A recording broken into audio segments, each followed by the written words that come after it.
Hello students, आज का हमारा टॉपिक है इनवर्स फंक्शन। सबसे पहले हम समझते हैं कि इनवर्स फंक्शन होता क्या है। इनवर्स फंक्शन होता है अगर कोई भी फंक्शन एफ एक्स है और वो हमें एक्स रखने पर अल्फ़ा वैल्यू दे रहा है, तो जो उसका इनवर्स फंक्शन होगा वो हमें अल्फ़ा रखने पर एक्स देगा। कैसे? अगर मैं कहूँ F of one equal to two है, तो मुझे जो इनवर्स फंक्शन होगा, अगर मान लीजिए एफ का इनवर्स जी है, तो G of two equal to हमें देगा वन। क्लियर? जैसे अगर कोई function f1 equal to two दे रहा है और f का इन्वर्स है हमारा g, तो वो अगर मैं g फंक्शन में टू रखूँ तो मुझे देगा वन। क्लियर? इन्वर्स फंक्शन होने के लिए कंडीशन क्या है? कोई भी फंक्शन का इन्वर्स तभी एग्जिस्ट करेगा जब वो फंक्शन वन वन हो और ऑन टू हो। एक सबसे बेसिक कंडीशन होती है किसी फंक्शन का इन्वर्स एग्जिस्ट करने के लिए। क्लियर? क्या कंडीशन है कि अगर किसी फंक्शन का इन्वर्स एग्जिस्ट करना है तो उसको वन वन होना चाहिए और ऑन टू होना चाहिए। ऐसे फंक्शंस को हम कहते हैं इन्वर्टिबल फंक्शन। जिन फंक्शंस का इन्वर्स एग्जिस्ट करे वो होते हैं इन्वर्टिबल फंक्शन। क्लियर? जैसा आप पढ़ चुके हैं, अभी तक हम पढ़े हैं कि वन वन फंक्शन को हम बोलते हैं injective function, onto function को बोलते हैं सर्जेक्टिव फंक्शन। तो जो इंजेक्टिव और सर्जेक्टिव एक साथ होते हैं फंक्शन, उनको हम बोलते हैं बाइजेक्टिव फंक्शन। इससे हम क्या बोल सकते हैं कि जिस फंक्शन का इन्वर्स एग्जिस्ट करना है वो कैसा होना चाहिए? बाइजेक्टिव फंक्शन होना चाहिए। और जो फंक्शंस का इन्वर्स एग्जिस्ट करेगा वो क्या कहलाएंगे? हमारे इन्वर्टिबल फंक्शन। तो आइए हम डेफिनेशन लिख लेते हैं इसकी।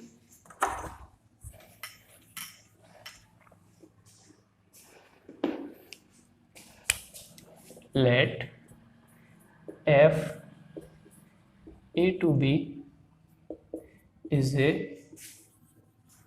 one one and onto function and there exists a unique function such that f of x equal to y, g of y equal to x for all values of x belonging to a and y belonging to b, then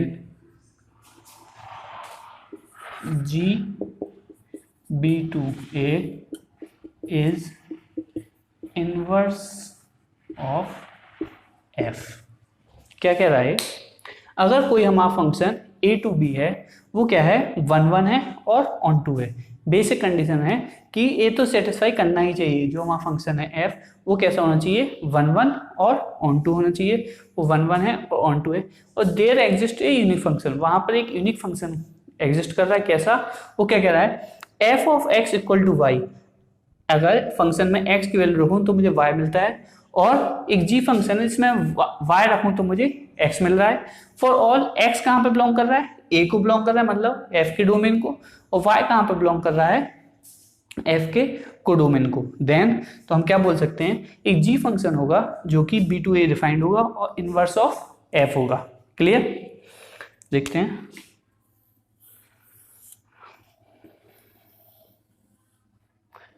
A set है, B set है, ये function F है।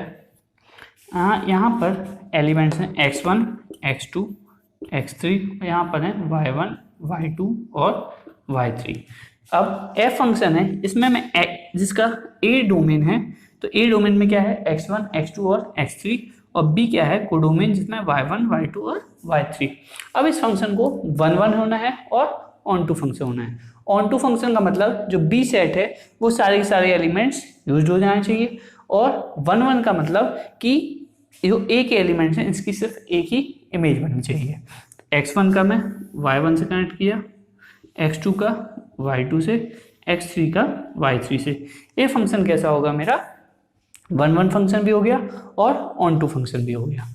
तो इसका inverse exist कर जाएगा b to a। g function है कोई, और ये है y1 y2 और y3 x1 x2 और x3। अब मुझे x1 रखने पर y1 मिल रहा था, तो मैं जब y1 रखूंगा तो मुझे क्या मिलेगा, x1 मिलेगा, y2 रखने पर x2 मिलेगा और y3 रखने पर x3 मिलेगा। तो f और g यहाँ पे क्या हो गए, एक दूसरे के इनवर्स हो गए। क्लियर?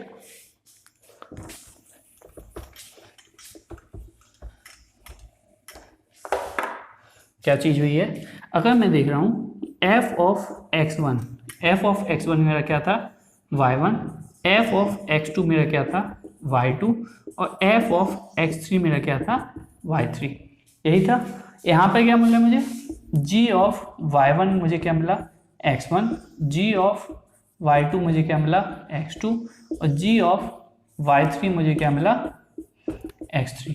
तो मैंने क्या बोला, अगर x1 रखने पर y1 मिल रहा है और y1 रखने पर x1 मिल रहा है और हमारा f फंक्शन जो है a टू b वो 1 1 है और ऑन टू फंक्शन है, तो f फंक्शन क्या होगा, g फंक्शन का हमारा इनवर्स होगा, या फिर g फंक्शन क्या होगा, f फंक्शन का इनवर्स।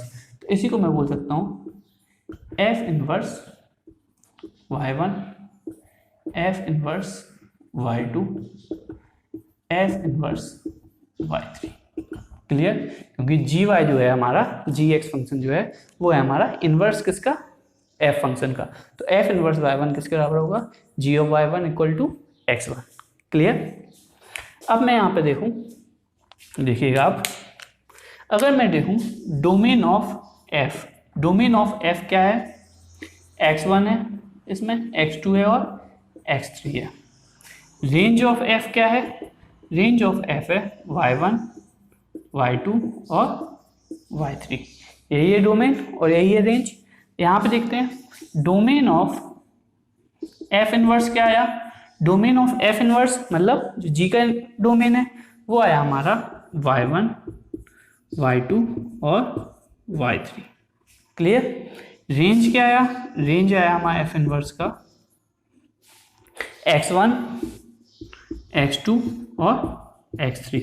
तो मैं यहाँ पे देख पा रहे हैं कि जो हमारा f फंक्शन का डोमेन था वो हमारा f इनवर्स का रेंज हो गया। क्लियर? और जो हमारा f फंक्शन का रेंज था वो क्या हो गया, हमारा f इनवर्स फंक्शन का डोमेन हो गया। तो इसको हम नोट कर लेते हैं।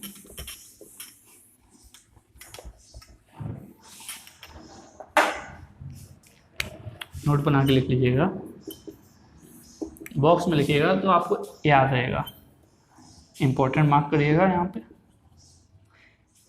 इस टाइप के जब भी आप पढ़ाई करें तो इम्पोर्टेंट जो भी नोट्स हों वो आप बॉक्स में बना सकते हैं, जिससे आप कभी आगे चल के रिवाइज कर रहे हों तो आप सिर्फ उन इम्पोर्टेंट टॉपिक्स को पढ़ के पूरे चैप्टर को जल्दी से रिवीजन कंप्लीट कर सकते हैं। तो यहाँ पे क्या आया, डोमेन ऑफ एफ किसके बराबर होगा, रेंज ऑफ एफ इनवर्स, और रेंज ऑफ एफ किसके बराबर होगा, domain of F inverse. Clear? Note कीजिए। आगे देखते हैं हम। अभी हमने देखा कि कोई भी फंक्शन को 1 1 और ऑन टू होना जरूरी है, तभी उसका इनवर्स एग्जिस्ट करता है। अगर मैं लेता हूं कोई फंक्शन ऑन टू नहीं है तो क्या उसका इनवर्स एग्जिस्ट करेगा? एग्जाम्पल लेके देखते हैं। कोई function F function A to B है, x1 x2 और x3, y1 y2 y3 और y4। x1 को y1 से, x2 को y2 से और x3 को y3 से। ये फंक्शन मेरा 1 1 तो है लेकिन ऑन टू नहीं है। It is 1 1 but not onto. ये फंक्शन ऑन टू नहीं है। ऑन टू क्यों नहीं है? क्योंकि जो इसका कोडोमेन है उसमें एक एलिमेंट छूट गया है। कोडोमेन हमारा रेंज के बराबर नहीं आया। कोडोमेन क्या है इसका? कोडोमेन है हमारा, कोडोमेन है y1 y2 y3 और y4, और रेंज है हमारा y1 y2 और y3। क्लियर? तो डोमेन, कोडोमेन और रेंज एक दूसरे के बराबर नहीं है, इसलिए ये फंक्शन ऑन टू नहीं है। क्या है? इनटू फंक्शन है। अगर मान लीजिए कोई फंक्शन 1 1 था और ऑन टू नहीं है, तो हम देखते हैं इसका इन्वर्स एग्जिस्ट कर पाएगा या नहीं कर पाएगा। मान लीजिए इसका इन्वर्स एफ इन्वर्स कहाँ से कहाँ डिफाइन होना चाहिए, बी से ए तक। बी क्या है, y1 y2 y3 y4 x1 x2 और x3। y1 क्या देगा, x1 y2 x2 y3 x3। अब देखिए जो f इनवर्स है वो है मेरा, हम ले रहे हैं b से, लेकिन f इनवर्स में के डोमेन में y4 यहाँ पे छूट गया।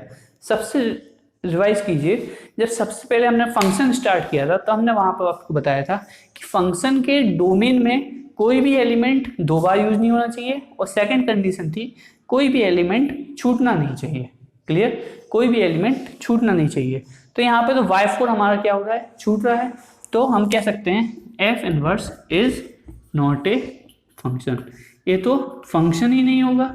जब फंक्शन ही नहीं है तो उसके इनवर्स होने की बात आती नहीं है। क्लियर, तो फंक्शन अगर 1 1 था लेकिन ऑन टू नहीं था तो फंक्शन एग्जिस्ट ही नहीं किया। f inverse does not exist, उसका इन्वर्स तो क्या, फंक्शन ही नहीं बन पाया। तो f inverse does not exist. एक कब था हमने देखा, जब कोई भी फंक्शन हमारा 1 1 है पर ऑन टू नहीं है। क्लियर, अब हम देखते हैं इसी में सेकंड चीज देखते हैं। अब हमारा फंक्शन 1 1 नहीं होगा लेकिन ऑन टू होगा, तब क्या फर्क पड़ता है, इसको नोट कर लीजिए।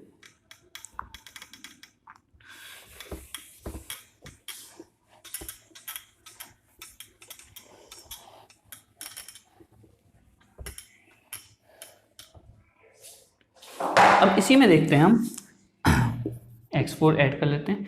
अब मेरा ये function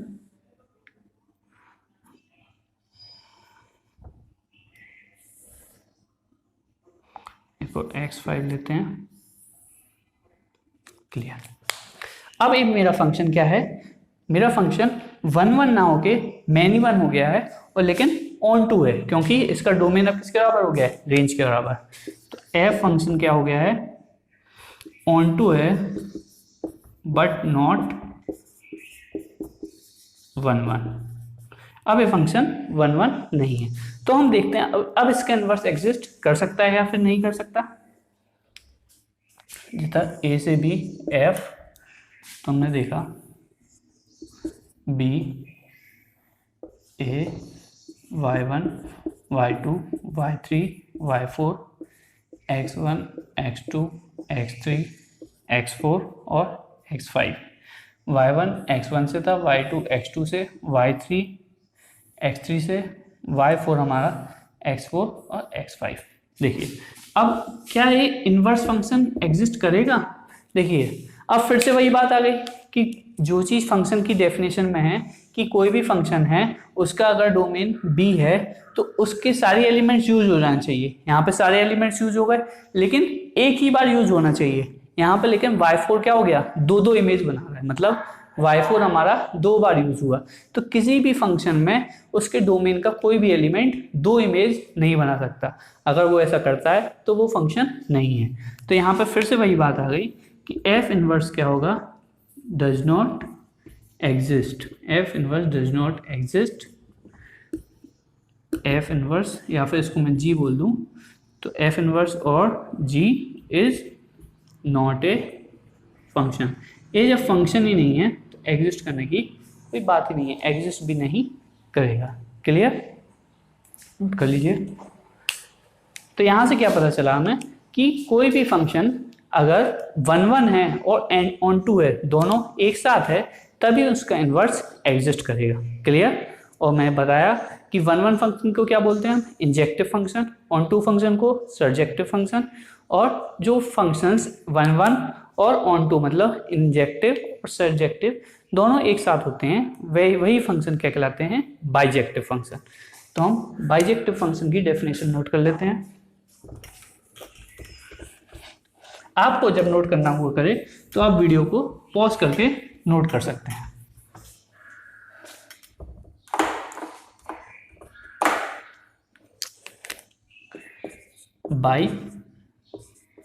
bijective function, bijective function क्या होते हैं, इफ फंक्शन इज 1 1 1 1 क्या होता है, injective and onto function, onto को क्या बोलते हैं हम, surjective, then function is bijective, function is bijective. Clear, कोई भी फंक्शन है जो 1 1 है और ऑन टू है वो क्या कहलाएगा, बाइजेक्टिव कहलाएगा। और इन्वर्स सिर्फ हमारा बाइजेक्टिव फंक्शंस का एग्जिस्ट करता है। जो फंक्शंस हमारे बाइजेक्टिव नहीं हैं उनका इन्वर्स एग्जिस्ट नहीं करेगा। क्लियर, और जो फंक्शंस, जिन फंक्शंस का इन्वर्स एग्जिस्ट करता है वो होते हैं हमारे इन्वर्टिबल फंक्शंस। तो इसकी इन्वर्टिबल फंक्शन की डेफिनेशन भी नोट कर लीजिए। Invertible function, those function whose inverse exist are called invertible function। Clear, जिन फंक्शन का इन्वर्स एग्जिस्ट करे वो क्या होंगे, इन्वर्टिबल फंक्शन। तो यहाँ पे लिख सकते हैं bijective function is an invertible function. Bijective function कैसा होगा मेरा, एक इन्वर्टिबल फंक्शन होगा। अब आपने देखा होगा कोई जैसे मैं ट्रिग्नोमेट्रिक फंक्शन लूँ, ट्रिग्नोमेट्रिक फंक्शन हमारे, अगर मैं पूरी बात करूं उनके जो डोमेन होता है अपने पूरे डोमेन में वो हमारे ऑन टू नहीं होते हैं। क्लियर, ऑन टू भी नहीं होते हैं और 1 1 भी नहीं होते हैं। लेकिन ट्रिग्नोमेट्रिक फंक्शंस का मैं या फिर कोई भी फंक्शन का मैं अगर डोमेन रेस्ट्रिक्ट कर दूं, मैं क्या कर दूं, डोमेन रेस्ट्रिक्ट कर दूं, तो उनको ऑन टू और 1 1 बनाया जा सकता है। मतलब कि उन फंक्शन को मैं बाइजेक्टिव बना सकता हूँ। क्लियर, तो किसी भी फंक्शन का अगर डोमेन रेस्ट्रिक्ट कर दिया जाए तो हम उसको, उसका इन्वर्स फंक्शन निकाल सकते हैं। क्लियर, क्लियर है, नोट करिए।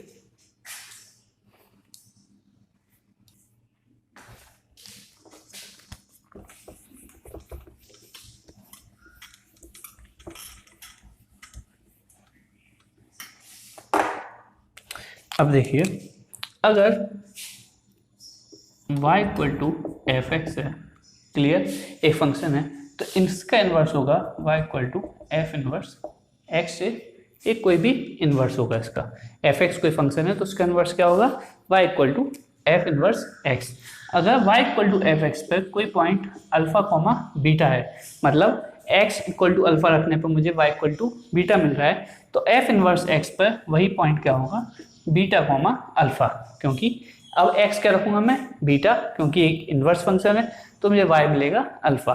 तो कोई भी अगर फंक्शन है उसके ग्राफ पर अल्फा कॉमा बीटा लाई कर रहा है तो उसके इन्वर्स के ग्राफ पर बीटा कॉमा अल्फा लाई करेगा। क्लियर, तो कोई भी अगर फंक्शन है, एफ फंक्शन है, इसके ग्राफ पर अगर 1, 2 लाई कर रहा है तो एफ इन्वर्स के ग्राफ पर 2, 1 लाई करेगा। क्लियर, अगर यहाँ पर अल्फा कॉमा बीटा है तो बीटा कॉमा अल्फा उसके इन्वर्स पर लाई करेगा। क्लियर, और जो बीटा कॉमा अल्फा होगा वो क्या होगा, y equal to X line पर रिफ्लेक्ट करेगा। वो क्या करेगा, y equal to X line पर रिफ्लेक्ट करेगा। जैसे अगर कोई पॉइंट लूँ मैं 2, 1 मेरा f इन्वर्स पे एग्जिस्ट कर रहा था, तो f इन्वर्स f पे एग्जिस्ट करने के लिए वो कहाँ पे होना चाहिए, 1, 2 होना चाहिए इस जगह पर। और 2, 1 का इमेज कहाँ पे, रिफ्लेक्शन कहाँ पे बन रहा है हमारा, y equal to X line पर। तो कोई भी हमारा अगर ग्राफ है y equal to F X और हमें y equal to F inverse X का ग्राफ बनाना है, तो हम क्या कर सकते हैं, उस ग्राफ को y equal to X line पर हम रिफ्लेक्ट करा लेंगे। कोई भी ग्राफ है उसको हम क्या करेंगे, y equal to X line पर हम रिफ्लेक्ट करा लेंगे। इसे हम क्या बोल सकते हैं, हेंस, यहाँ पे नोट कर लीजिए, hence graph of y equal to f inverse x will be a reflection of y equal to fx on line y equal to x and vice versa। Clear?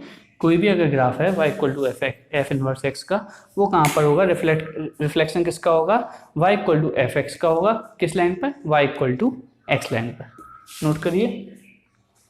अब हम देखते हैं किसी भी फंक्शन का इन्वर्स कैसे निकालें।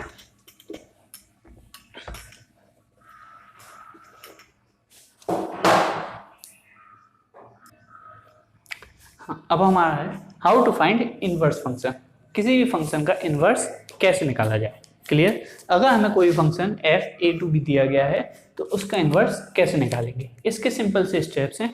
अगर आप उनको इन स्टेप्स को 1 बाय 1 फॉलो करेंगे तो इजीली आप किसी भी फंक्शन का इनवर्स निकाल सकते हैं। क्लियर? तो सबसे पहले देखिए, कोई भी हमें फंक्शन दिया गया है जो कि डिफाइंड है a to b। a to b का डिफाइंड होने का मतलब इस फंक्शन f का डोमेन है a और को डोमेन है हमारा b। क्लियर? तो सबसे पहला स्टेप होता है, किसी फंक्शन का आपको अगर इन्वर्स निकालना है तो हम चेक करेंगे वो फंक्शन हमारा बाइजेक्टिव है या नहीं है, मतलब कि वो फंक्शन इन्वर्टेबल है या नहीं, उस फंक्शन का इन्वर्स एग्जिस्ट कर भी सकता है या नहीं। तो इन्वर्स फंक्शन एग्जिस्ट करने के लिए सबसे मेन कंडीशन थी हमारी कि वो फंक्शन 1 1 और ऑन टू दोनों होना चाहिए। तो सबसे पहले कोई भी फंक्शन दिया गया होगा, अगर हमें गिवन नहीं है कि वो बाइजेक्टिव फंक्शन है तो हमें चेक करना पड़ेगा कि वो बाइजेक्टिव है या नहीं। उसके लिए हमें चेक करना पड़ेगा वो फंक्शन 1 1 है या फिर नहीं है। तो सबसे पहला स्टेप होगा check for 1 1 and onto. सबसे पहले हम चेक करेंगे वो 1 1 है या फिर ऑन टू नहीं है। अगर है तो कैसा होगा, इन्वर्टेबल फंक्शन होगा, और इन्वर्टेबल फंक्शन होगा मतलब कि उसका इन्वर्स एग्जिस्ट करेगा। अगर बाई चांस ऐसा फंक्शन मिल जाता है जिसका वो फंक्शन हमारा ऑन टू या फिर इनटू नहीं है, मतलब कि बाइजेक्टिव नहीं है, तो हम डायरेक्ट बोल सकते हैं कि इस फंक्शन का इन्वर्स एग्जिस्ट नहीं करेगा। क्लियर? तो पहला स्टेप क्या है, check for 1 1 and onto. तो फंक्शन अगर इन्वर्टेबल है तो हम आगे बढ़ेंगे। हम क्या करेंगे, इंटरचेंज x एंड y। हम x और y को इंटरचेंज करेंगे, जहाँ पे x होगा वहाँ पर y लिख देंगे और जहाँ पर हम y लिखा होगा वहाँ पर हम x लिख देंगे। क्लियर? थर्ड स्टेप है, जो अभी हमारी इक्वेशन इंटरचेंज करने के बाद मिली है, हम उस इक्वेशन में से अब y निकालेंगे इन टर्म्स ऑफ x। हम पूरी इक्वेशन को x के टर्म्स एक साइड करेंगे और y का टर्म एक साइड, और y निकालेंगे हम किसके टर्म्स में, x के टर्म्स में निकालेंगे। फोर्थ स्टेप, जो हमें y मिला है वही होगा मेरा f इनवर्स x, और वो कहाँ से डिफाइंड होगा, b से a तक। क्लियर? वो फंक्शन कहाँ से डिफाइंड होगा मेरा, b से लेकर a तक। नोट करिए, कुछ क्वेश्चन करते हैं तो आपको और क्लियरिटी आ जाएगी। नोट करने के लिए जैसे मैंने आपको बताया, आप वीडियो को पॉज कर सकते हैं और नोट कर सकते हैं।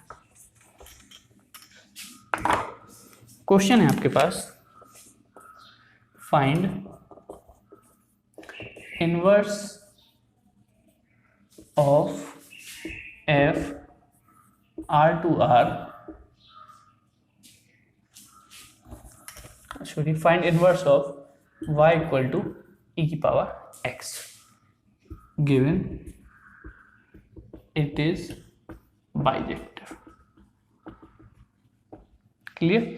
हमें इनवर्स निकालना है y equal to E to the power x का, हमें गिवन है ये बाइजेक्टिव है। क्लियर? इसकी डोमेन और रेंज वही ली गई होगी जहां पर ये फंक्शन क्या हो रहा होगा, बाइजेक्टिव हो रहा होगा। क्लियर? तो अब हम इसका इनवर्स निकालेंगे। तो पहला स्टेप क्या था, हमें चेक करना था कि 1 1 है या फिर ऑन टू है कि नहीं है। तो इसमें तो इन्होंने दे दिया है कि ये फंक्शन क्या है, बाइजेक्टिव, तो हमें चेक करने की कोई भी जरूरत नहीं है। तो फर्स्ट स्टेप तो हमारा टिक हो गया। सेकंड स्टेप क्या था, सेकंड स्टेप था हमारा कि x और y को इंटरचेंज करेंगे। तो हमें फंक्शन था y equal to E to the power X. तो इंटरचेंज करेंगे तो x equal to E to the power y हो गया, x equal to E to the power y। Second step भी टिक हो गया। थर्ड स्टेप क्या रहा था हमारा, थर्ड स्टेप बोल रहा था कि हमें y लाना है किसके टर्म्स में, x के टर्म्स में। यहाँ पर x है हमारा किसके टर्म्स में, y, लेकिन हमें लाना है y किसके टर्म्स में, x के टर्म्स में। तो मैं क्या करूँगा, इसमें मैं दोनों साइड लॉग ले लूँगा टू द बेस e, तो ये हो जाएगा ln x equal to y। मुझे मिल गया y equal to ln x। Third step भी क्लियर।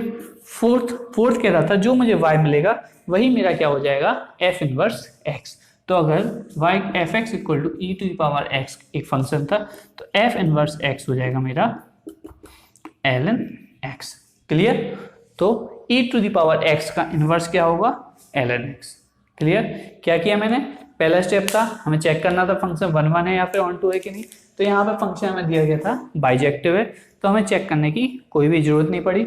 सेकंड स्टेप में क्या था, x और y को हमें इंटरचेंज करना था। तो y equal to E to the power x दिया था, यहाँ पर मैंने इंटरचेंज किया तो x equal to E to the power हो गया। अब थर्ड स्टेप क्या था, थर्ड स्टेप में था हमें y लाना था इन टर्म्स ऑफ x। तो मैंने दोनों साइड लॉग लिया टू द बेस e, तो हो गया ln x और यहाँ पे बचा y। तो y equal to ln x वही हमारा क्या होगा, f इनवर्स x। तो e to the power x का इनवर्स क्या होगा, ln x। क्लियर। अभी हमने कुछ देर पहले पढ़ा था कि जो हमारे फंक्शन होंगे f(x) और f इनवर्स x, ये दोनों y equal to x line पर इनके ग्राफ क्या होंगे, एक दूसरे को रिफ्लेक्ट करेंगे। हम इसका दोनों का f(x) और f इनवर्स x का ग्राफ बनाते हैं और चेक करते हैं कि ये सही में कंडीशन आ रही है या फिर नहीं है। तो देखते हैं।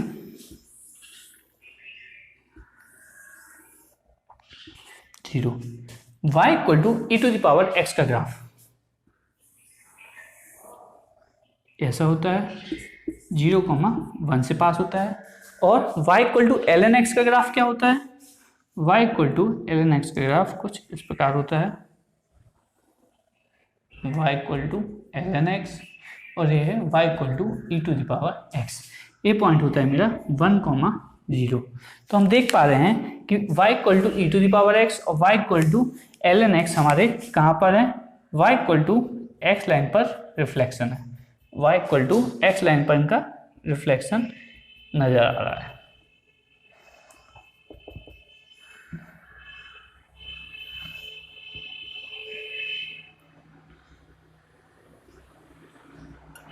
क्लियर। अगर कोई भी y equal to x line है तो उस पर हमारा क्या होगा, ग्राफ रिफ्लेक्ट करेगा।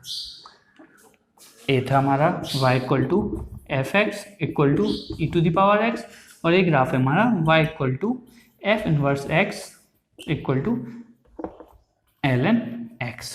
तो e to the power x का इनवर्स क्या होगा, ln x, और y equal to x line पे दोनों ग्राफ क्या कर रहे हैं, एक दूसरे को रिफ्लेक्ट कर रहे हैं। अगर मैं पूछूं ln x का इनवर्स क्या होगा, तो ln x का इनवर्स होगा e to the power x। अगर fx का इनवर्स f इनवर्स x है तो f इनवर्स x का इनवर्स क्या होगा, fx। क्लियर। और दोनों ग्राफ एक दूसरे को y equal to x line पर रिफ्लेक्ट करेंगे। नोट कर लीजिए।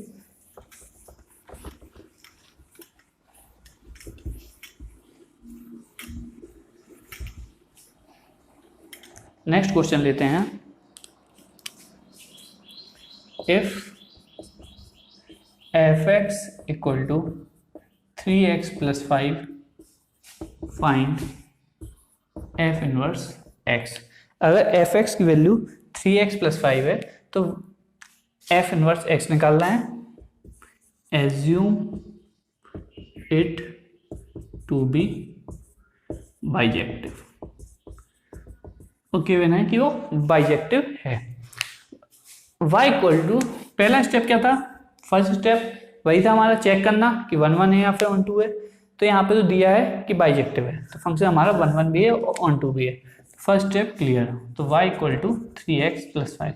अगर मैं इसको वैसे भी देखूँ, y इक्वल टू 3x + 5 एक स्ट्रेट लाइन होती है जो कि हमेशा 1 1 है और ऑन टू भी होता है, क्योंकि इसका डोमेन, कोडोमेन अगर रियल नंबर है तो इसकी रेंज भी क्या होती है, रियल नंबर होती है। क्लियर।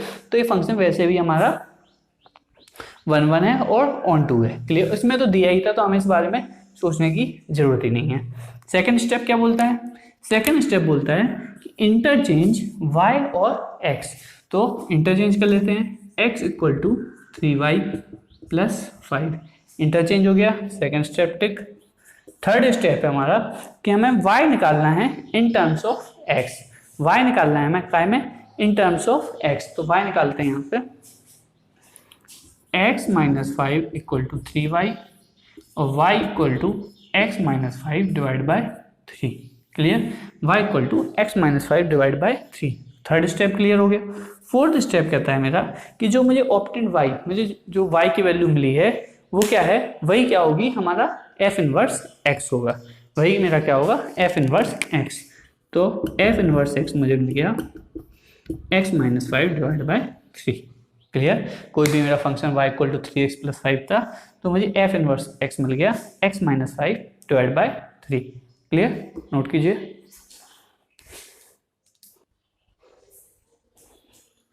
अब हमारे पास क्वेश्चन है find f inverse x if exist. अगर एग्जिस्ट कर रहा है तो हमें f इनवर्स x निकालना है, जहाँ पे हमारा फंक्शन डिफाइंड है 0 से लेकर 1 तक और इसका कोडोमेन है 2 से लेकर इन्फिनिटी, और फंक्शन दिया गया है F x equal to x plus 1 by X. तो F x equal to x plus 1 by X का अगर मैं ग्राफ ड्रॉ करूं,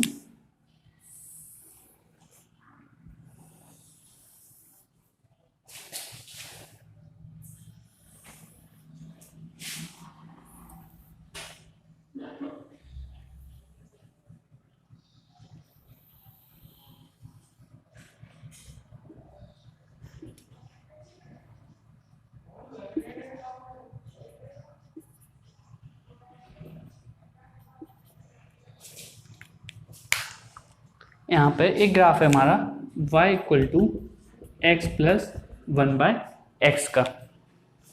तो यहाँ पे अगर मैं अभी इस फंक्शन को देखूँ y equal to x plus 1 by x को, तो ये हमारा 1 1 फंक्शन नहीं है, क्योंकि 1 1 फंक्शन के लिए ग्राफिकल मेथड से हमने देखा था कि अगर मैं एक्स एक्सिस के पैरेलल में कोई भी एक हॉरिजॉन्टल लाइन खींचूं तो वो ग्राफ को केवल एक पॉइंट पे कट करना चाहिए। लेकिन अगर मैं यहाँ पे हॉरिजॉन्टल लाइन खींचता हूँ तो मैं देख रहा हूँ यहाँ पे ग्राफ को ये 2 पॉइंट पर कट कर रहा है, तो ये फंक्शन हमारा 1 1 नहीं है, इसलिए बाइजेक्टिव फंक्शन नहीं है, तो इसका इन्वर्स एग्जिस्ट नहीं कर सकता। लेकिन उस इतनी जल्दबाजी ना करें, उससे पहले हम देख लें कि हमारा फंक्शन डिफाइंड कहाँ पे है। फंक्शन हमारा डिफाइंड है 0 से लेकर 1 तक और 2 लेकर, इसके को डोमेन है 2 से लेकर इन्फिनिटी। मतलब हमें कहाँ पे डोमेन इसका लेना है? 0 से लेकर 1 तक लेना है। कौन सा पार्ट ग्राफ का? ए वाला पार्ट हमें ग्राफ का कंसीडर करना है केवल। कहाँ से? जहाँ पर हमारा डोमेन क्या है? 0 से लेकर 1। डोमेन ए है तो ग्राफ हमें सिर्फ ए वाला कंसीडर करना है। तो मैं इस ग्राफ में केवल ए वाला पार्ट निकाल लेता हूँ।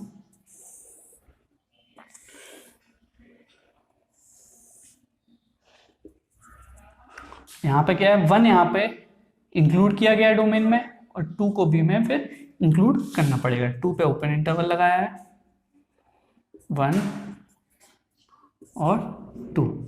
क्लियर? 1 पे क्या लगा? Close interval. क्लियर था? यहाँ पे 1 पे क्लोज इंटरवल लगा था, इसलिए मैं 1 पे जो वैल्यू आई उसको इंक्लूड करना पड़ा। अब मैं इस फंक्शन को देखता हूँ कि 1 1 है या फिर ऑन टू 1 1 ऑन टू है या नहीं है। तो 1 1 तो फंक्शन अब है, क्योंकि मैं यहाँ पे इस ग्राफ पर कहीं पर भी एक हॉरिजॉन्टल लाइन खींचता हूँ तो ये फंक्शन क्या होगा? 1 1 फंक्शन होगा। तो 1 1 फंक्शन तो ये हो गया। अब ऑन टू के लिए क्या होता है? को डोमेन किसके बराबर होना चाहिए? रेंज के बराबर होना चाहिए। तो ऑन टू फंक्शन के लिए देखते हैं को डोमेन क्या है इसका। को डोमेन यहाँ पे दिया है 2 से लेकर इन्फिनिटी। रेंज देख लेता हूँ, रेंज क्या आ रही है इस फंक्शन की? रेंज आ रही है 2 पे, यहाँ पे क्लोज इंटरवल है तो 2 भी इंक्लूडेड है और इन्फिनिटी तक जा रही है, तो रेंज भी क्या होगी? 2 से लेकर इन्फिनिटी। तो को डोमेन और रेंज दोनों ही बराबर आ गए, इसलिए फंक्शन ऑन टू फंक्शन होगा। इसलिए फंक्शन क्या होगा? ऑन टू फंक्शन होगा। तो 1 1 भी हो गए और ऑन टू भी हो गए, इसका मतलब इस फंक्शन का इन्वर्स एग्जिस्ट करेगा। क्लियर? तो यहाँ पे मैं क्या लिख सकता हूँ अभी तो कि inverse function will exist, inverse function मेरा क्या करेगा, एग्जिस्ट करेगा। क्लियर, नोट कीजिए। अब हम इसका इनवर्स निकालते हैं, कैसे निकालेंगे।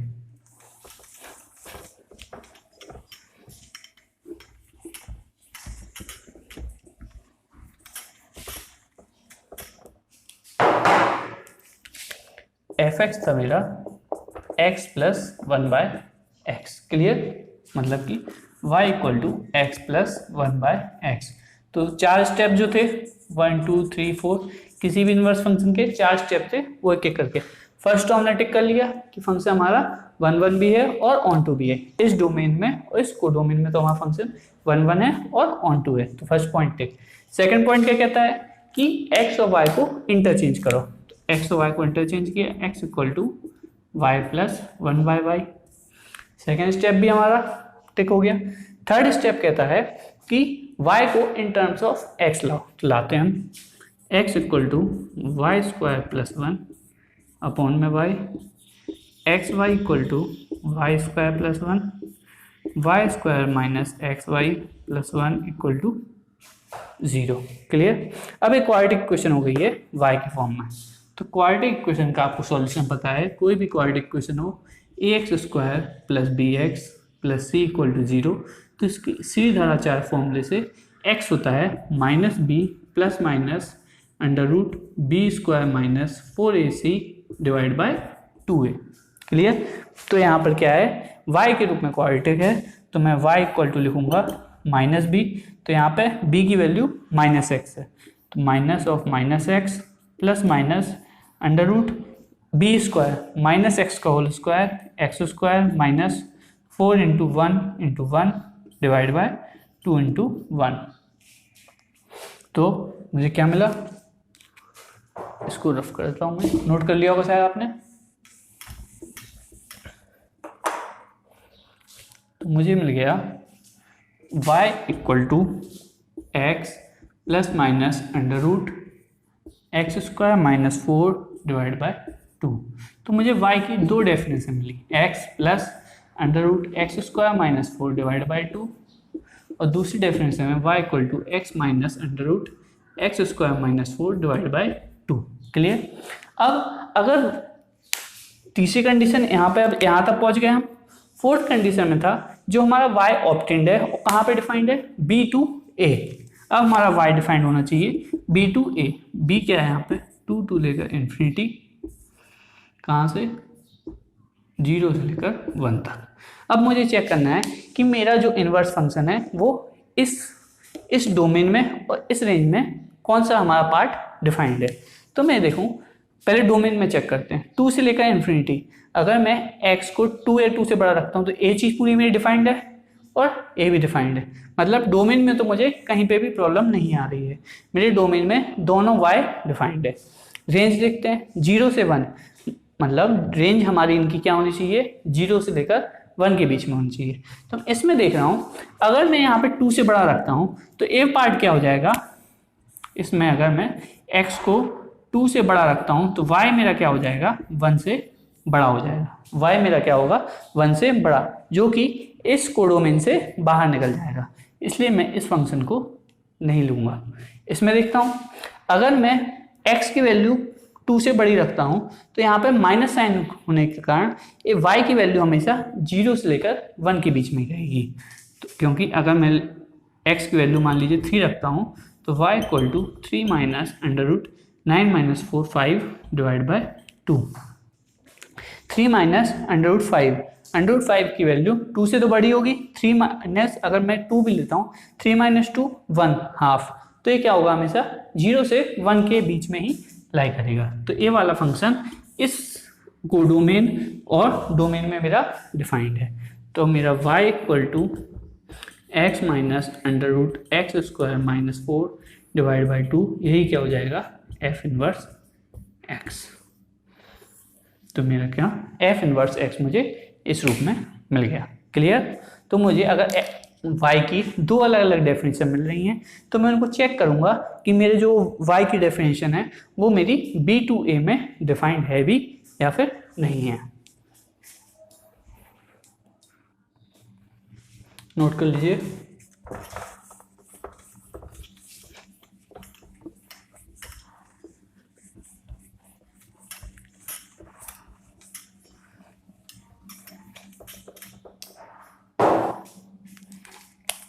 नोट बना के लिखिएगा। अगर कोई भी फंक्शन a टू b है, फंक्शन f, तो इसका इन्वर्स f इन्वर्स इस डायरेक्शन में हो रहा होगा, f इन्वर्स। अगर यहाँ पे अल्फा बीटा पे गामा और डेल्टा मिल रहा है, तो इसका क्या मतलब होगा, f ऑफ अल्फा क्या मिलेगा मुझे, गामा, और f इन्वर्स ऑफ गामा क्या मिलेगा मुझे, अल्फा। क्लियर, यही है। f ऑफ अल्फा मुझे क्या मिलेगा, गामा, और f इन्वर्स ऑफ गामा क्या मिलेगा मुझे, अल्फा। अब मान लीजिए कोई फंक्शन है, लेट hx एक कोई फंक्शन है, f of f inverse x निकालना है। इसे क्या निकालना है, f of f inverse x निकालना है। तो मैं देखता हूँ h ऑफ अल्फा क्या होगा, f इन्वर्स अल्फा क्या होगा, f इन्वर्स अल्फा क्या पॉसिबल है यहाँ पर, अगर f of f inverse x निकालना है, तो यहाँ पे अगर मैं h अल्फा निकालने की कोशिश करूँ तो f इन्वर्स अल्फा कहाँ होना चाहिए, f इन्वर्स के डोमेन में, लेकिन f इन्वर्स के डोमेन में गामा और डेल्टा है, इसलिए मैं h ऑफ अल्फा की वैल्यू नहीं निकाल सकता। h of alpha does not exist. Clear. अब मान लीजिए hx है मेरा f inverse of fx। Clear, hx है मेरा f इन्वर्स ऑफ fx। तो मुझे अब h ऑफ अल्फा निकालना है, तो देखते हैं निकलता है कि नहीं। f inverse f of alpha, f of alpha हमें पता है गामा होता है, f इन्वर्स गामा, और f इन्वर्स गामा होता है अल्फा। तो मेरा h ऑफ अल्फा क्या आया, अल्फा। तो f inverse of f alpha equal to alpha आया। क्लियर, क्योंकि अल्फा क्या था मेरा, अल्फा कहाँ पे है, डोमेन किसके डोमेन में है, f के डोमेन में है। तो f inverse of f alpha मुझे क्या मिल गया, अल्फा। वैसे ही मैं यहाँ पे देखूँ h अल्फा ना निकाल के अब h गामा निकालूँ, f inverse gamma, f inverse gamma क्या है, अल्फा, f अल्फा, और f अल्फा क्या है, गामा। h गामा क्या मुझे मिला, गामा, और ये क्या था, f of f inverse gamma. Clear. तो f of f inverse of f alpha क्या होगा, अल्फा होगा, और f of f inverse gamma क्या होगा, y नहीं गामा है, क्या होगा, गामा। लेकिन कंडीशन क्या है, अल्फा कहाँ होना चाहिए हमारा, f के डोमेन में होना चाहिए। अल्फा कहाँ होना चाहिए, f के डोमेन में मैंने, और यहाँ पे गामा क्या होना चाहिए, f इन्वर्स के डोमेन में होना चाहिए। गामा कहाँ होना चाहिए, f इन्वर्स के डोमेन में। मैंने यहाँ पे देखा f इन्वर्स में मैंने यहाँ पे अल्फा रखा, तो यहाँ पे मुझे h अल्फा की वैल्यू कुछ भी नहीं मिली, क्योंकि अल्फा क्या था, f इन्वर्स के डोमेन में नहीं था। अल्फा क्या था, f इन्वर्स के डोमेन में नहीं था। तो f of f inverse x equal to x होगा, कब होगा, जब x कहाँ पे होगा, f इन्वर्स के डोमेन में होगा। नोट कीजिए।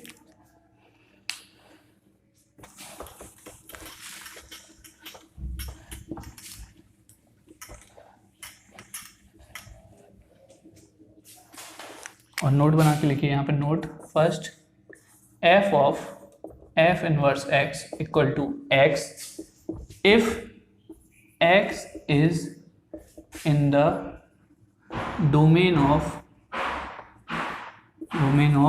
f inverse x। x का होना चाहिए f इनवर्स x के डोमेन में होना चाहिए। Second, f inverse of f x equal to x कब होगा, if x is in the domain of fx। Clear. अब कोई मुझसे पूछे, अगर ट्रू और फॉल्स है क्वेश्चन, और कोई मुझसे पूछे f inverse of f x equal to x, क्या ट्रू है? तो ये यहाँ पे ये हमेशा तो ट्रू है नहीं है। कब तक ट्रू है? जब x हमारा कहाँ पे होगा, f के डोमेन में होगा। और अगर x हमारा f इनवर्स के डोमेन में हुआ तो ये क्या हो जाएगा, फॉल्स। तो ये होगा हमारा फॉल्स, क्योंकि ट्रू और फॉल्स का आंसर देने के लिए आपको हर तरीके से वो आंसर क्या होना चाहिए, ट्रू होना चाहिए। क्लियर?